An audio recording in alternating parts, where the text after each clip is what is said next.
ധന്യ രാമൻ കൂടി ചേരുകയാണ്. ധന്യ, ഞെട്ടിപ്പിക്കുന്ന വാർത്ത എന്ന് പറഞ്ഞാലും തെറ്റാകില്ല. ഒന്നാം പ്രതിയെ വെറുതെ വിടുന്നു, അങ്ങനെ ഒരു ഉത്തരവാണ് ഇപ്പോൾ കോടതിയിൽ നിന്ന് ഉണ്ടാകുന്നത്. എങ്ങനെ പ്രതികരിക്കുന്നു താങ്കൾ അതിനോട്? ഈ ജുഡീഷ്യറി ഒരു വെറും ഗുണ്ടായുസമാണെന്നുള്ള കാര്യം നമ്മളെല്ലാം ഇപ്പോഴും നല്ല നേരത്തെ അറിഞ്ഞതാണ്. കാരണം ജഡ്ജിമാർക്കൊക്കെ ഇപ്പൊ വേറെ പല ബിസിനസ്സുകളും നടത്തുന്നവരുണ്ട്. ഞങ്ങൾ ഇതിന്റെയൊക്കെ ഡീറ്റെയിൽസ് എടുത്തിട്ടിരിക്കുന്നവരാണ്. അതുകൊണ്ട് ജുഡീഷ്യറിയോട് ഞങ്ങൾക്കുള്ള വിശ്വാസം പോയിട്ട് 10 വർഷമായി.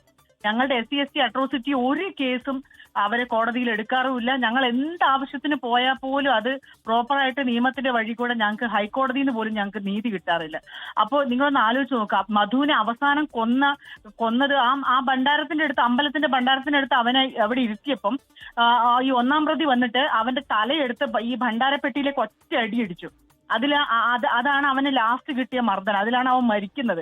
പരസ്യമായിട്ട് ഇതിലെ പ്രശ്നം തന്നെ ഇത് കോടതിക്ക് മുന്നിലേക്ക് തെളിവുകൾ കൂടി പ്രധാനമുള്ളൂ. ഇന്ന് നമ്മൾ നമുക്ക് അറിയാത്തല്ലോ ഇത് എന്തൊരു അട്ടിമറി നടന്നു, എത്ര കൂറുമാറ്റങ്ങൾ. ഈ പറയുന്ന പ്രതികൾ പണമിറക്കിയില്ലേ, കാശിറക്കി വീശിയില്ലേ, പ്രലോഭിക്കാൻ നോക്കിയില്ലേ, അവർ വീട്ടുകാർ തന്നെ പറഞ്ഞില്ലേ പ്രലോഭനം താങ്ങാൻ പറ്റുന്നില്ല, അല്ലെങ്കിൽ ഈ സമ്മർദ്ദം താങ്ങാൻ പറ്റുന്നില്ലെന്ന് പറഞ്ഞില്ലേ. അപ്പൊ ഈ കേസ് എന്ന് പറഞ്ഞാൽ സാധാരണ കേസല്ല. ഇത് ഏത് രീതിയിൽ ശാസ്ത്രീയമായ ഒരു കേസിനെ അട്ടിമറിക്കാം എന്നത് അക്കാഡമിക്കലി പഠിക്കേണ്ട കേസാണ്.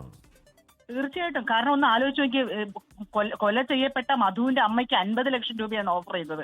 അതിനകത്ത് പിന്നെ വനംവകുപ്പിലെ ഉദ്യോഗസ്ഥരെ മൊഴി മാറ്റി പറഞ്ഞിട്ട് അവരെ ജോലിയിൽ നിന്ന് ടെർമിനേറ്റ് ചെയ്തിട്ടുണ്ട്. അപ്പൊ അവർക്ക് അവരുടെ സർവീസിൽ ഇരുന്നാൽ കിട്ടുന്നതിനെക്കാട്ടിലും വലിയൊരു തുക ഈ പ്രതികൾ കൊടുക്കുന്നത് കൊണ്ട് മാത്രമാണ് അത് സമ്മതിച്ചിട്ടുള്ളത്. ഇത്രയും ജീവിക്കുന്ന തെളിവുകളിൽ അവനെ കൊന്നു കളഞ്ഞതാണ്. പട്ടാപ്പകല് കൊന്നു കളഞ്ഞിട്ട് ആ കേസിൽ നിന്ന് അട്രോസിറ്റി പോലും നേരെ മര്യാദക്ക് അപ്ലൈ ചെയ്യാതിരിക്കുമ്പോൾ നമുക്കറിയാം ഇത് കേസിൽ വലിയ തോതിൽ അട്ടിമറി നടന്നിട്ടുണ്ട്. നിങ്ങൾ ഓർക്കണം, പാലക്കാട് ജില്ലയിൽ നിന്നാണ് ഒട്ടുമിക്ക കേസുകളിൽ അട്ടിമറി നടക്കപ്പെടുന്നത്. ഈ പാലക്കാട് ജില്ലയിൽ ഇത്രയും സ്വാധീനമുള്ള ആരോ ഉണ്ട്, ജുഡീഷ്യറിയെ സ്വാധീനിക്കാൻ പ്രാപ്തനായിട്ടുള്ള ഒരു മനുഷ്യൻ ആരോ ഒരാള് പാലക്കാട് ജില്ലയിൽ ഉണ്ടെന്ന് ഞങ്ങൾ ഈ 10 വർഷത്തിനിടയിൽ ഞങ്ങൾ പഠിച്ചിട്ടുള്ള ഒരു കാര്യമാണ്. അല്ലാതെ ഈ കേസ് അട്ടിമറിക്കപ്പെടുകയില്ല. അത്രയും ശക്തമായിട്ട് പൈസയും കൊടുത്ത് ഈ ഞങ്ങൾക്ക് ലോയേഴ്സ് യൂണിയൻ അടക്കം ഞങ്ങൾക്ക് എല്ലാവരെയും അതിന്റെ തലപ്പത്തിരിക്കുന്ന ആൾക്കാരെ ഇവരെല്ലാവരെയും ഞങ്ങൾക്ക് സംശയമുണ്ട്. എന്തായാലും അത് അട്ടിമറികളുടെ നീണ്ടനിര നമ്മൾ കണ്ടതാണ്. അപ്പോൾ കോടതിക്ക് മുന്നിലേക്ക് തെളിവുകൾ വരൽ പ്രധാനമാണ്. അപ്പോൾ ആ തെളിവുകൾ വെച്ചിട്ടാണ് കോടതി തീരുമാനമെടുക്കുക. അതുകൊണ്ട് അറിയില്ല, കേസ് 12-ഓടെ വീണ്ടും വിളിക്കുമെന്ന് പറയുന്നു. ശിക്ഷയിൽ പ്രതികളെ കേൾക്കണം. എന്തായാലും മധുവിനെ ഇനി കേൾക്കാൻ പറ്റില്ലല്ലോ.